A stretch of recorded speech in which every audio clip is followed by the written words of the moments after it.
সুপ্রিয় শিক্ষার্থী, অনলাইন ক্লাসে তোমাদের সকলকে স্বাগত জানাচ্ছি। আমি মোহাম্মদ আব্দুল্লাহ মোহাম্মদ, সহকারী শিক্ষক গণিত, এনএজিবি কান্তারাম মেমোরিয়াল ইউনাইটেড একাডেমি কয়েকখানা। তো আজকে আমি তোমাদের সাথে নবম ও দশম শ্রেণীর সাধারণ গণিত বইয়ের সসীম ধারা সংক্রান্ত সমস্যা সমাধান নিয়ে আলোচনা করব। দেখো, আমরা বোর্ডে একটা সমস্যা লিখে রাখছি যে সসীম ধারা সংক্রান্ত সমস্যা সমাধান। একটা সমস্যা হিসেবে দেওয়া আছে, সমস্যাটা আমরা সমাধান করার চেষ্টা করব। তো একটু লক্ষ্য করো, সমস্যাটা তোমরা একটু দেখো। সমস্যা, একটি সমান্তরাল প্রথম পদ 5 এবং সাধারণ অন্তর 6। অর্থাৎ একটা সমান্তরাল প্রথম পদ দেওয়া আছে 5 এবং সাধারণ অন্তর 6 দেওয়া আছে। সেখান থেকে আমাদের যে প্রশ্নগুলো আছে, প্রথম প্রশ্ন নম্বর ধারাটি নির্ণয় করবো। তো আমরা সমান্তরাল এবং গুণোত্তর ধারা উভয় ক্ষেত্রে শিখছিলাম যে সমান্তরাল কিংবা গুণোত্তর ধারা প্রথম পদ এবং গুণোত্তরের জন্য সমান্তরের জন্য সাধারণ অন্তর এবং গুণোত্তরের জন্য সাধারণ অনুপাত যদি দেওয়া থাকে, তাহলে সেখান থেকে আমরা পুরো ধারাটা নির্ণয় করতে পারি। তো ঠিক সেই সংক্রান্ত একটা সমস্যার সমাধান এখানে আছে। খ নম্বর প্রশ্ন, যে ধারাটির প্রথম n সংখ্যক পদের সমষ্টি 705 হলে n এর মান নির্ণয় করো। অর্থাৎ উক্ত যে ধারাটা দেওয়া আছে, যে সমান্তরাল যেটা দেওয়া আছে, তার n সংখ্যক পদের সমষ্টি যদি 705 হয়, তাহলে আমাদের n এর মান নির্ণয় করতে হবে। গ নম্বর, ধারাটির সাধারণ অন্তর যে প্রথম পদ, অর্থাৎ আমরা এখান থেকে যে ধারাটি গঠন করব, ওই ধারার সাধারণ অন্তরকে যদি প্রথম পদ বিবেচনা করি এবং প্রথম পদকে সাধারণ অনুপাত, অর্থাৎ ওই ধারার যে প্রথম পদ থেকে সেটাকে যদি আমরা সাধারণ অনুপাত নিই, তাহলে যে গুণোত্তর ধারাটা পাবো সেই ধারার প্রথম 7টি পদের সমষ্টি। তো আসে আমরা সমাধানে আসে খেয়াল করবো। ক নম্বর, দেয়া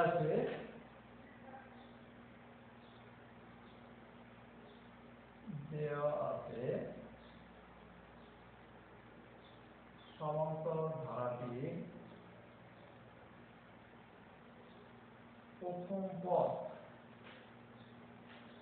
কে, আমরা প্রথম পদকে a দ্বারা প্রকাশ করি, a সমান 5, এবং সাধারণ অন্তরকে তোমরা সূত্রে d দ্বারা প্রকাশ করতে হয়, d সমান 6। এখন যেহেতু আমাদের ধারা নির্ণয় দরকার, তোমাদের বলছিলাম নিঃসন্দেহে মনে আছে যে একটি ধারা নির্ণয় করতে হলে উক্ত ধারার ন্যূনতম 3টা পদ, প্রথম পদ, দ্বিতীয় পদ এবং তৃতীয় পদ, 3টা পদ দরকার। তো এইখানে আমাদের প্রথম পদ অলরেডি দেওয়া আছে, আমরা নির্ণয় করবো উক্ত ধারার দ্বিতীয় পদ এবং তৃতীয় পদ।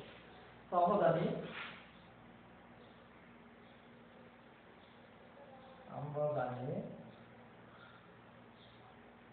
সমান্তরাল ধারার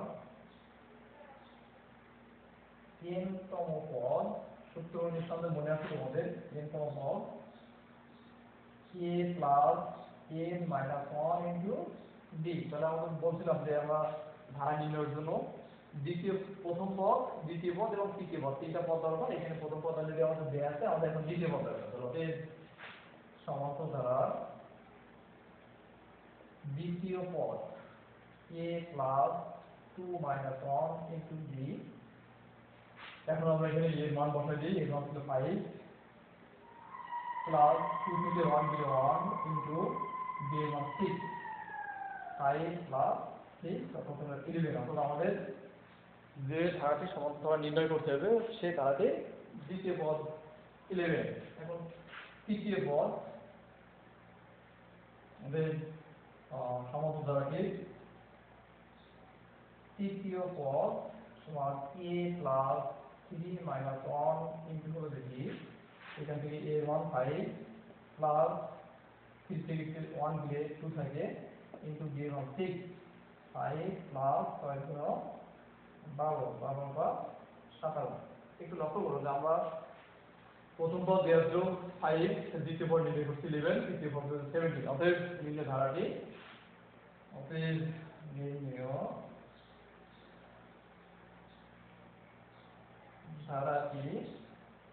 5 plus 11 plus 17 plus dot dot dot dot dot.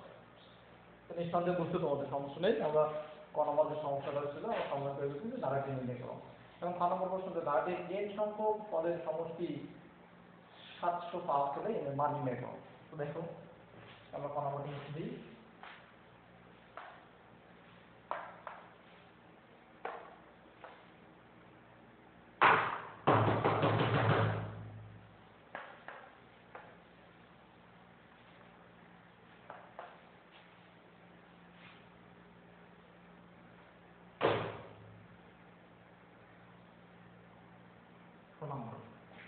তাহলে আমাদের যদি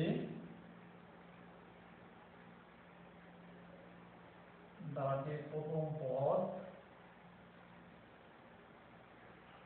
a সমান 5,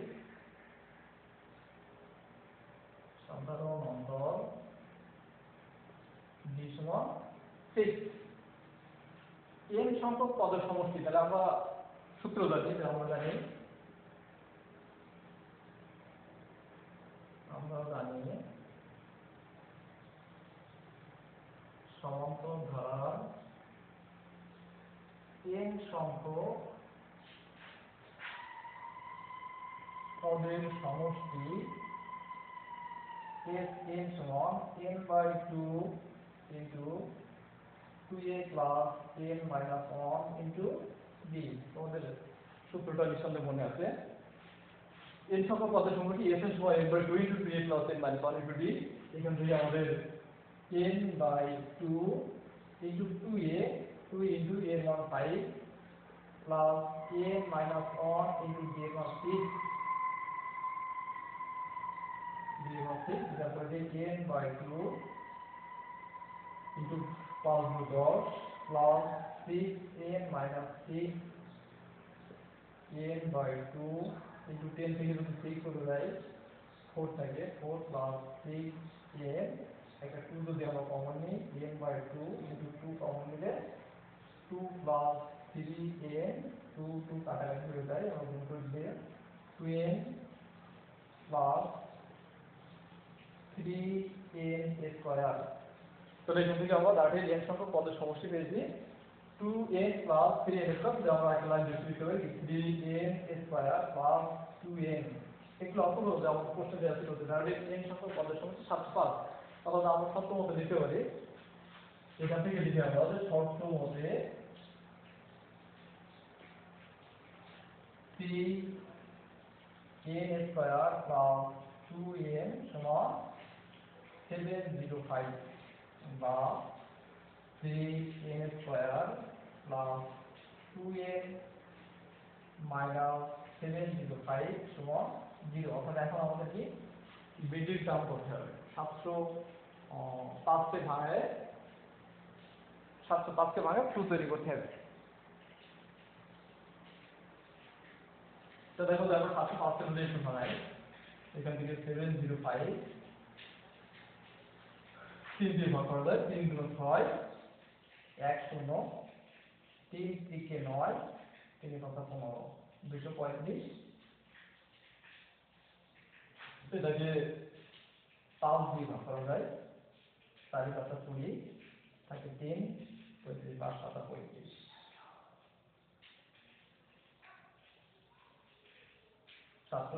মৌলিক সংখ্যা, এটাকে আর ভাঙানো যায় না।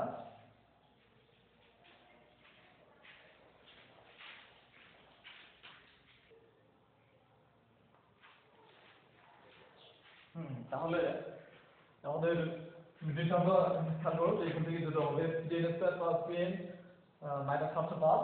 এখান থেকে প্রথমে কি যে 3 এর সাথে 705 যদি আমরা গুণ করি 2115 কে আমরা যদি ভাঙাই কি 3 দিয়ে ভাগ করলে 705, তারপর এই 3 দিয়ে ভাগ দিলে 235, 235 কে 5 দিয়ে ভাগ দিলে 37। অর্থাৎ এখান থেকে আমরা নিতে পারি, আমাদের উদ্দেশ্য ছিল 3 থেকে 9, 5 গুণ 45, 47, অর্থাৎ 47 থেকে যদি 45 চলে যায় তাহলে 2 থাকে।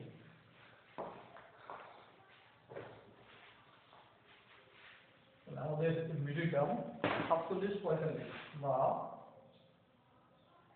3n square plus 47n minus 45n minus 705 সমান হচ্ছে 0, বা প্রথমটা থেকে যদি আমরা n কমন নিই 3n প্লাস 47 মাইনাস এখান থেকে যদি আমরা 15 কমন নিই তাহলে 3n minus minus plus 47 equal হচ্ছে 0, বা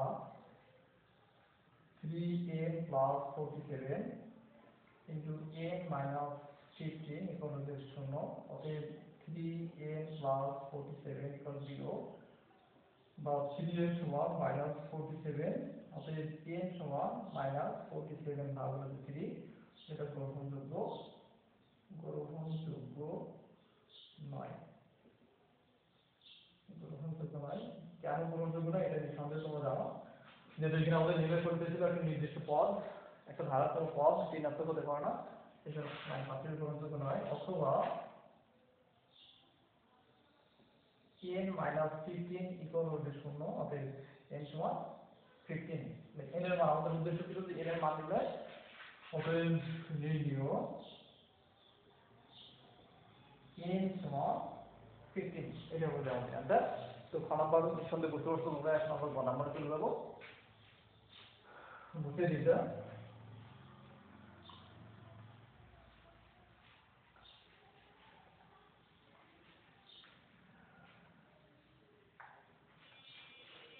আমাদের গ নাম্বার ছিল ধারাটির সাধারণ অন্তরকে প্রথম পদ, সাধারণ অন্তরকে প্রথম পদ এবং প্রথম পদকে সাধারণ অন্তর, অর্থাৎ আগে যে ধারা ছিল সেই ধারার প্রথম পদকে সাধারণ অনুপদ,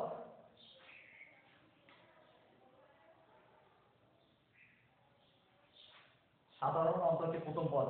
তাহলে আমাদের নিঃসন্দেহে তোমাদের মনে আছে আমরা পথে যে ধারাটি তৈরি করছিলাম, প্রথম পদ ছিল 6 5 plus 11 plus 17 plus dot dot dot. এখন একটু লক্ষ্য করো, তো ধারাটির সাধারণ অন্তরকে প্রথম পদ, তো আমাদের এখানে সাধারণ অন্তর যেটা আছে সেটা এখন প্রথম পদ। ধারাটি প্রথম পদ 6 এবং তারপরে কি বলতে আছে, প্রথম পদকে সাধারণ অনুপদ, তাহলে আমাদের প্রথম পদ ছিল 5, অতএব সাধারণ অনুপদ 5, একটি ধারার প্রথম পদ এবং সাধারণ অনুপদ আমরা পাই গেছি। এখন সেখান থেকে আমাদের ধারাটি গুণোত্তর দ্বারা 7টি পদের সমষ্টি নির্ণয় করতে হবে। আমরা জানি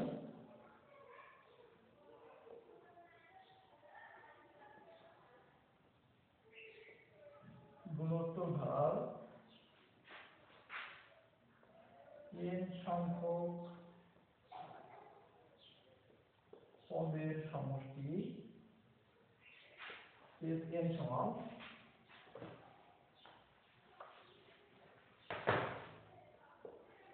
a into r to the power n minus 1 by r minus 1, অর্থাৎ আমাদের সূত্র দুইটা ছিল, আমরা সমষ্টি সূত্র জানি a into r to the power n minus 1 by r minus 1, আমরা কখনো 1 minus r to the power n by 1 minus r, কখন কোনটা আসবে সেটা আমাদের বোঝার জন্য ছিল, যদি এখানে r এর মানটা, অর্থাৎ সাধারণ অনুপাত আমাদের r ছিল,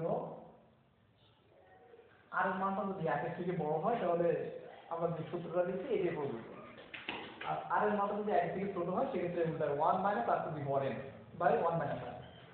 তো এখানে আমাদের 7টি পদের সমষ্টি, অতএব গুণোত্তর দ্বারা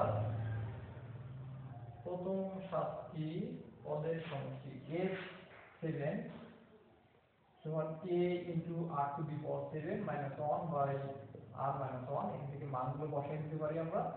এখানে a এর মান ছিল আমাদের 6 into r এর মান 5 এর power 7 minus 1 by r এর মান 5 minus 1, এখান থেকে 6 by 4 into 5 to the power 7 minus 1, কাটাকাটি করে দিলে আমরা এখান থেকে লিখতে পারি 3/2 ইন্টু 5⁻7 মাইনাস 1। তবে এই পর্যন্ত ক্যালকুলেশনটা রাখতে পারো, যদি চাইলে ক্যালকুলেটরের সাহায্যে 5⁻7 এর মানটা নির্ণয় করে তার থেকে 1 বিয়োগ করবে, যদি কাটাকাটি সম্ভব হয় করতে পারি, নাহলে এই পর্যন্তই আমাদের এনা।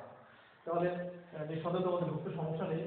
আমরা 12 নম্বর সমাধানটা করে ফেলছি যে ধারাটির সাধারণ অন্তরকে প্রথম পদ এবং প্রথম পদকে সাধারণ অনুপদ বিবেচনা করে যে প্রদত্ত ধারা হয়েছিল সেই প্রদত্ত ধারাটি প্রথম 7টি পদের সমষ্টি 3/2 ইন্টু 5⁻7 মাইনাস 1।